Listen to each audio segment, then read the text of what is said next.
তোমার নাম বলো। তুমি কোন ক্লাসে পড়ো? আচ্ছা, তুমি এটা কি বানিয়েছো? ওজন মাপার। আচ্ছা, এটা দিয়ে এটা কি, এটা তুমি কোথায় দেখেছো? কোথায় কোথায় দেখেছো? সবজির দোকানে। আর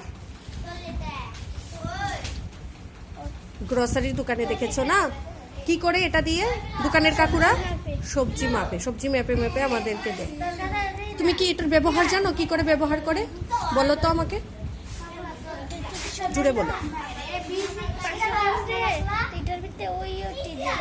আচ্ছা, এটাতে কি হবে জানো?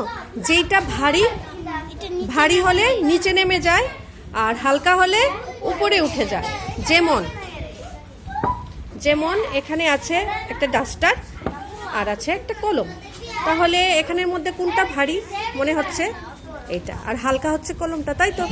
এইবার দেখছি আমরা, এখানে রাখো এটা জিনিসটা। হ্যাঁ, এইবার এটা এখানে দিলাম ডাস্টারটা, কলমটা আমি এখানটায় দিলাম।